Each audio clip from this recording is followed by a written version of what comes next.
আসসালামু আলাইকুম। আজকে আমি মেডিসিন পার্ট নিয়ে আলোচনা করব। পার্টের বিষয় হচ্ছে নিউরোপ্যাথিক। এটা হচ্ছে নিউরোমেডিসিন ডিপার্টমেন্টেরই একটা অংশ, সেখানে মেডিসিন পার্টের মধ্যেও আছে। এটা হচ্ছে নিউরোপ্যাথিক। এটা কেন আলোচনা করব, কারণ 95% লোকের মধ্যে এই আনাগোনা এই প্রবলেমটি বেশি দেখা যায়। নিউরোপ্যাথিক প্রবলেম বলতে আমরা লক্ষণগুলি কী কী দেখা যায়? সর্বপ্রথম হচ্ছে যে হাতের এখানে, মানে আপনার এই হাতের এখান থেকে শুরু করে এই পর্যন্ত আপনার রগের ভেতরে জ্বালা করে, তারপরে ঝিনঝিন করে, আপনার ব্যথা করে, অত্যন্ত হাত ভারী হয়ে যায়, অবিষ হয়ে যাওয়ার মতো হয়, প্রচণ্ড ব্যথা করে। এই নিউরোপ্যাথিক রোগ এটা কী কারণে হয়ে থাকে? এটা হচ্ছে থায়ামিনের অভাবে। এক নাম্বার কথা, থায়ামিন বলতে হচ্ছে আমরা কি বলি? থায়ামিন বলতে আমরা বুঝি হচ্ছে vitamin B, B1, B6, B12, এই তিনটার গ্রুপে সমন্বয় একত্রে থায়ামিন বলা হয়। থায়ামিন হচ্ছে একটা রাসায়নিক নাম। এটা রাসায়নিক নাম কিন্তু আপনার সারা বিশ্বে একই থাকবে। সারা পৃথিবীতে রাসায়নিকটা দিয়েই সৃষ্টি হয় আপনার। আর কোম্পানি যেমন আমাদের বাংলাদেশে এই থায়ামিন মেডিসিনটা বিভিন্ন কোম্পানি তৈরি করে থাকে বিভিন্ন নামে। যেমন বোস্ট একটা ট্যাবলেট, এটি অনেক জনপ্রিয়, জেনারেল কোম্পানি। এই ওষুধটা ডাক্তার ব্যাপক লেখে। এটা হচ্ছে থায়ামিন সাইকোবালামিন। এটা B1612, যেটা আপনার একপি কোম্পানি আছে টিপিসি থায়ামিন রাসায়নিক। তারপরে আপনার সেই রেনেটা আছে নিউরোবেস্ট B1612।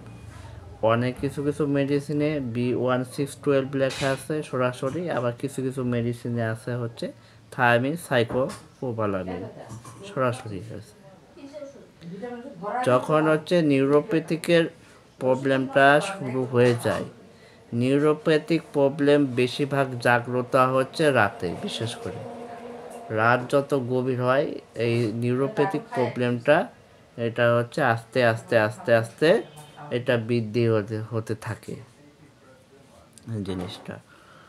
এখন এইটা আসলে স্থায়ীভাবে সমাধান নেই নিউরোপ্যাথিক, যেটা কারণে ডাক্তাররা ক্লিয়ারলিভাবে বলে না, যেটা কারণে, কারণ বললে কি হবে, একটা ডাক্তারের মানে এটের মনোযোগটা নষ্ট হয়ে যাবে। ডাক্তার হয়তো মানসিকভাবে কষ্ট পাইতে পারে, ভয় পাইতে পারে, কিন্তু এটা কিন্তু বড় ধরনের কোনো একটা রোগ না। তবে এখানে প্রপার ট্রিটমেন্ট করলে আস্তে আস্তে এটা কমবে, ভালো হয়ে যেতে পারে। তবে ভালো হওয়ার পরে আবার কিন্তু এটা জাগ্রত হতে পারে। এটা ভালো হওয়ার জন্য ডাক্তাররা মেডিসিন ইউজ করে। সর্বপ্রথম ক্যালসিয়াম B3 তো ব্যবহার করবেই। তারপরে হচ্ছে যে থায়ামিন ওষুধ B1612 যেটা বললাম। তারপরে আপনার যদি যখন না কমে, তখন আপনার থায়ামিন ইঞ্জেকশন ব্যবহার করে। তখন B1612 যেমন আপনার ট্যাবলেট আছে এবং এর ইঞ্জেকশনও আছে। এটা যখন রোগী কোনোভাবে কন্ট্রোল হয় না, দেখা যাচ্ছে কোনোভাবে ট্যাবলেট দেওয়ার পরেই হাতে ব্যথা, রগে ব্যথা, পায়ে ব্যথাটা ভালো হচ্ছে না, তখন ডাক্তারেরা এটা চিন্তা ভাবনা করে। তারপরে ফার্স্ট স্টেপে এটা ব্যবহার করার পর যদি পেইন না কমে, কোনোভাবে ঝিরঝির না কমে, তখন ডাক্তার হচ্ছে পিগাবালিন রাসায়নিক যেটা ব্যবহার করে। পিগাবালিনে অনেক সময় কমে, ওটাও যদি না কমে, তারপরে ডাক্তাররা হচ্ছে গাবাপেন্টিন ব্যবহার করে। 100 mg আছে, তারপরে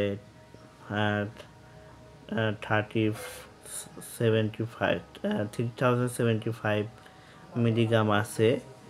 গাবাপেন্টিনটা ব্যবহার করে। এটা সাধারণত খুব কম ব্যবহার করে ডাক্তাররা।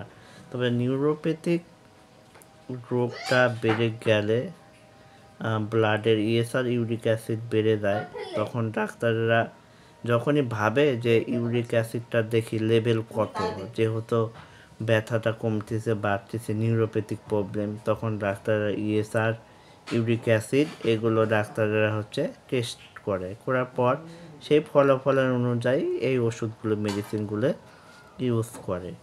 তারপর আরেকটা সবচেয়ে সিরিয়াস মারাত্মক রোগ, এটা হচ্ছে অস্টিওপোরোসিস। অস্টিওপোরোসিস রোগটা কি? এটা আমাদের বয়স 50 থেকে শুরু করে 100 বছর বয়সের মধ্যে এই রোগের প্রবণতা বৃদ্ধি পায়। যেমন দেখা যাক, আমরা অনেক সময় বলি, ডাক্তাররা বলে যে হাড় ক্ষয়ে গেছে, হাড় ভেঙে গেছে, তারপরে হচ্ছে আপনার হাড়ে হাড়ে জ্বর, অনেকে মানে বলে এরকম ধরনের কথা।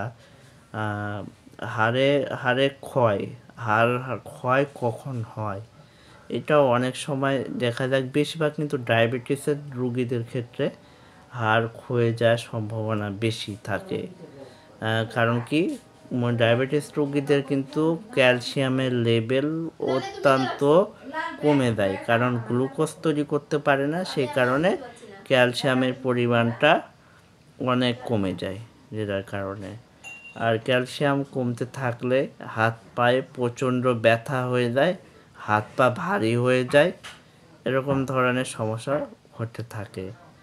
তখন ডাক্তাররা চিন্তা করে যে থায়ামিন, যেটা সেলাইন আছে, থায়ামিন যেটা ইঞ্জেকশন আছে, সেটা ইউজ করে। সবচেয়ে একটা সর্বশেষ পর্যায়ে অস্টিওপোরোসিস রোগীদের করুণ অবস্থা এই হয়, যখন দেখা যাচ্ছে ক্যালসিয়ামের পরিমাণ লেভেলটা অনেক বেড়ে গেছে, ঘাটতি রয়েছে, তখন হাড়টা নরম হয়ে যায়। অনেক সময় কোনো রোগী দেখা যাচ্ছে হাঁটতে হাঁটতে পড়ে যায়, মানে হাড়টা ভেঙে যায়। অস্টিওপোরোসিস মানে তো হাড় অবশ্যই ভেঙে যাবে যদি এই প্রবলেমটা হয়ে থাকে। আর অস্টিওপোরোসিস থেকে রক্ষা হলে ক্যালসিয়াম D3 বিকল্প নেই। ক্যালসিয়ামের ঘাটতি অবশ্যই এটাতে দূর করতে হবে। সেটা প্রাকৃতিক কিছু খাবার, আয়রন আছে, কিছু ফলিক অ্যাসিড আছে, এগুলা ওষুধ আছে, D3 আছে, যেগুলা ঘাটতি পূরণ করবে, আপনাদেরকে অস্টিওপোরোসিসের হাত থেকে এটাতে রক্ষা করবে এই যাতে। আর আপনি আমাদেরকে মাঝে মাঝেই হচ্ছে যে শারীরিক কারণ, বয়স যখন 40 পার হয়ে যায়, তখন বিভিন্ন রোগে মানুষ আক্রান্ত হতে থাকে, রোগ প্রতিরোধ ক্ষমতা এইটা মানুষ হচ্ছে যে কমতে থাকে, যেটার কারণে মানুষের অনেক সমস্যা দেখা যায়। তাই একটা মানুষের সুস্থ থাকতে হলে 6 মাস পর পর মানুষকে কিছু পরীক্ষা নিরীক্ষা করে দেখতে হবে, তাহলে তাদের শরীরের কন্ডিশন, যেমন হচ্ছে সিবিসি মানে টোটাল ব্লাড কাউন্ট কত, হোয়াইট ব্লাড সেল কত আছে, আপনার ব্লাডের রেঞ্জ কত আছে, ইলেকট্রোলাইট কত আছে, এগুলা দেখতে হবে। এগুলা যদি আপনি ঠিক থাকে তাহলে বুঝতে হবে যে সে সুস্থ আছে। আর যদি এটার পরিমাণ বাড়তে থাকে, বেশি খারাপ থাকে, তাহলে মানুষ অসুস্থর দিকে যেতে পারে। তাই হচ্ছে আমরা গুরুত্বপূর্ণ একটা আলোচনা করলাম, যেটা হচ্ছে অস্টিওপোরোসিস বললাম। অস্টিওপোরোসিস হলে কি হবে? অস্টিওপোরোসিস কিন্তু ক্যালসিয়াম নিউরোপ্যাথিক থেকেই আস্তে আস্তে আস্তে আস্তে অস্টিওপোরোসিসের দিকে যায়। আর অস্টিওপোরোসিস হলেই কিন্তু আপনার কিন্তু হাড় ভাঙার সম্ভাবনা 99%, মানে 99%। আর এটা যাতে অস্টিওপোরোসিস আমাদের না হয়, তাই আমাদেরকে যখনই আমাদের মানে শরীরের কন্ডিশনটা খারাপ থাকবে, বিশেষ করে আমরা বিশেষজ্ঞ ডাক্তারের পরামর্শ নিব। তারা অবশ্যই পরীক্ষা নিরীক্ষা করে দেখবেন, অথচ তারা চিন্তা ভাবনার মাধ্যমে তারা প্রপার ট্রিটমেন্ট দেবে। ট্রিটমেন্ট দেওয়ার পরে অবশ্যই রোগী সেই রোগ থেকে আস্তে আস্তে মুক্ত পাবে। আপনাদের যদি আমার ভিডিওটা ভালো লাগে, অবশ্যই লাইক করবেন, কমেন্ট করবেন।